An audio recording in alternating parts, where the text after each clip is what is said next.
Hello, everybody. No, I'm not Paul. I am Nels, Uncle Nels, Dad, Papa.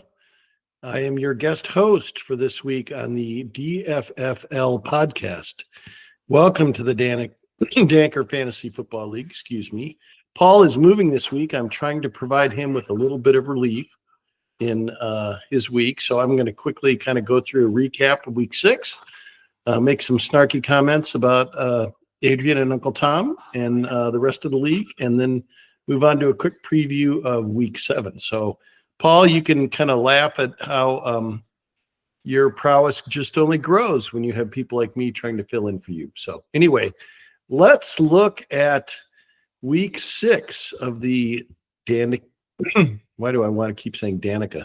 Danica Danker is not in the Danker Fantasy Football League, but it is the Danker Fantasy Football League. Let's look at, begin a breakdown of week 6. There we go. So we're going to start with the biggest route of the week, the high scoring team of the week, and that would be Theo. Hey, if you have not heard Uncle Tom's little recording with Theo about fantasy football, it's a must listen. Theo's awesome, and in fact, Theo, you need a running back.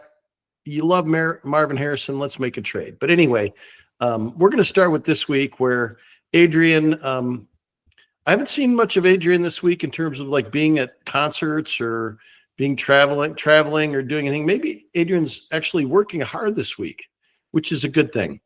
But his fantasy team is definitely not performing well this year. Adrian, after several good seasons, kind of bringing up the rear. This game was not a close one. And I do think there are a couple of interesting notes, though. So, Theo, your running backs, not sustainable here with Tyrone, Tracy, Madison, maybe not. The Raiders kind of stink. I love your Brock Bowers pick from earlier. And a key question moving forward for Theo, do you play Jared Goff or do you play Patrick Mahomes? Patrick Mahomes was a no-brainer early in the year. Not so much right now. So, excuse me. Think about that, Theo, as you're moving forward. And but clearly, the high-scoring performance of the week from Theo, and he is in great shape moving forward with 4-2. I think one of the themes of this week's show is going to be sort of tough choices we all face with buys and the massive number of injuries. And also there's kind of a clear-cut division between we have 6 teams, which is the number of playoff teams this year, that are 4-2 or better, and we have 4 teams that are 2-4 or worse. And but the tough choices here, Theo had to resort to the waiver wire for Tyrone Tracy. That paid off big time. And so we'll see if that's sustainable. So anyway, tough choices for lots of teams with injuries strike and bye weeks and everything else. Adrian, obviously, without Jonathan Taylor, Puka Nacua, Jalen Waddle. I mean, those are 3 of his top 4 picks, I believe. So not a good week for Adrian. He will bounce back. But I think the better question is, Theo, you got some interesting choices moving forward. You're in a really good position. So let's go to a different matchup. And that was the check down champions versus Mr. Lop's class. Carroll is clearly the unluckiest team in the league this year. For example, you lose by 1 point and your tight end gets 0. Tough break for Carroll on that front.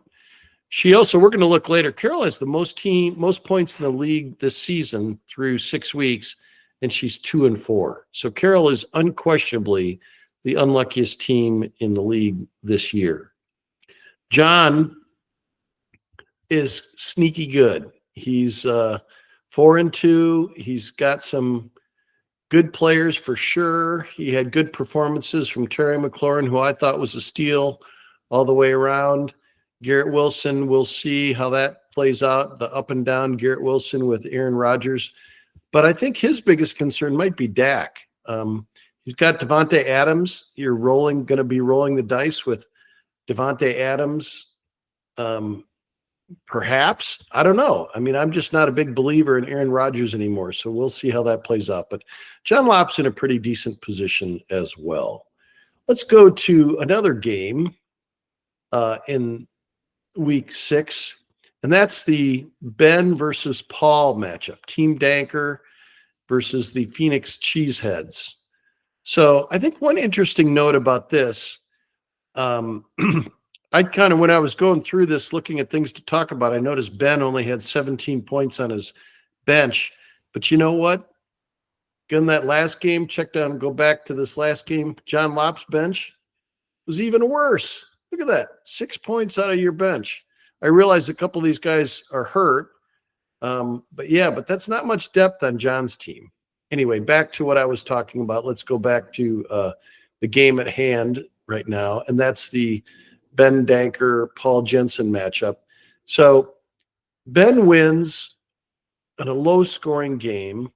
Paul continues his tough luck in the DFFL.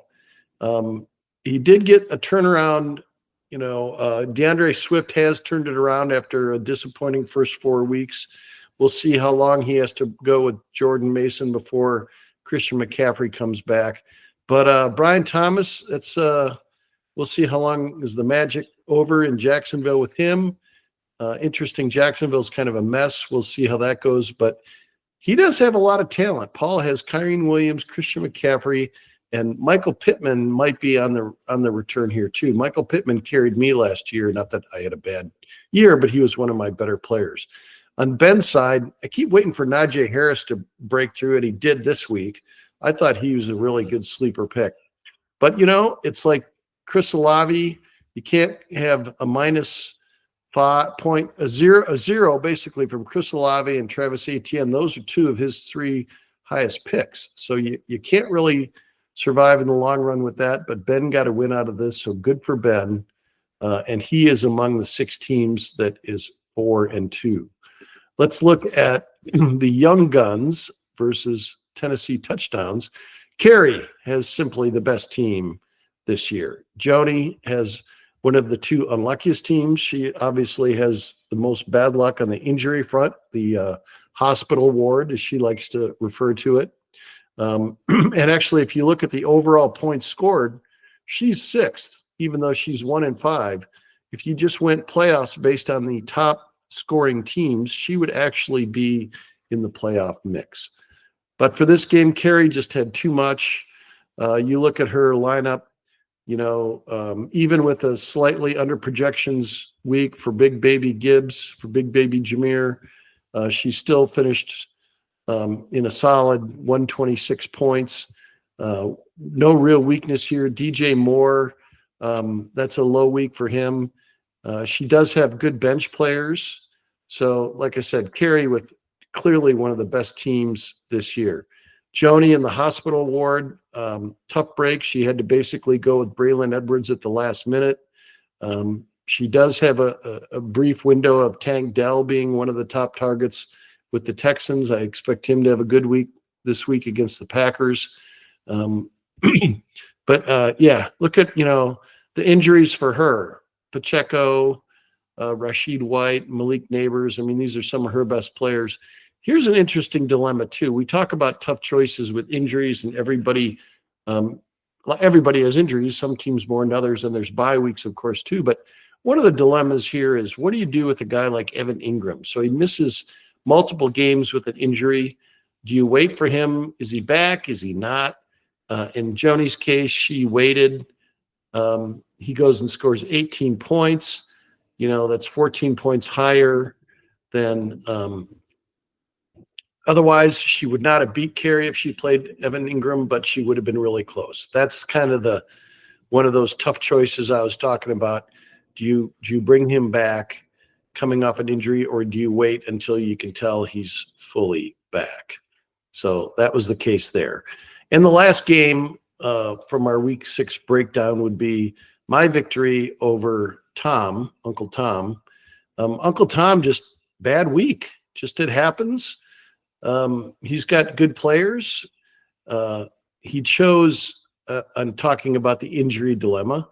Joe Mixon was out. Do you bring him in or not? Well, in this case, he probably should have. Deontay Johnson, for the Panthers. Kind of tough to tell with those Panthers. But who would you have sat? If he could have picked up 8 or 9 points, yes. But the big one to me that jumped out was not playing Josh Allen.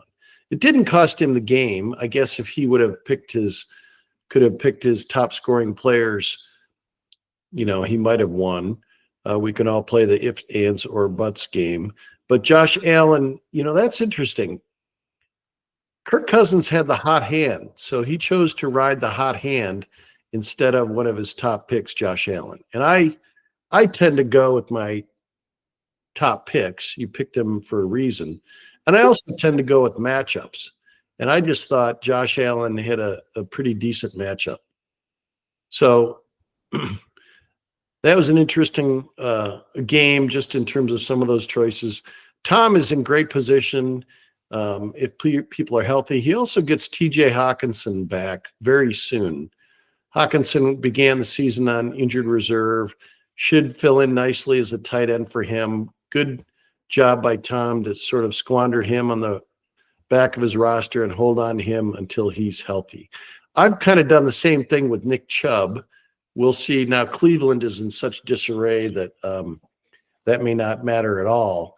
But my team, yeah, got some decent depth.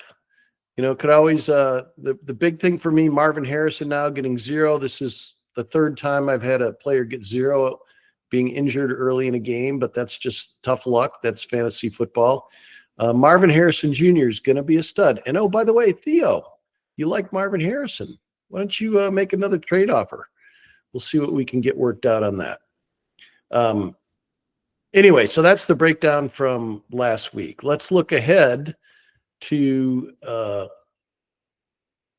this week's schedule. You got Paul. Oh, Paul and I are playing. Very good. That'll be a fun matchup. You have Joni and Ben playing. Another case of a team down on its luck against a team at the front of the pack.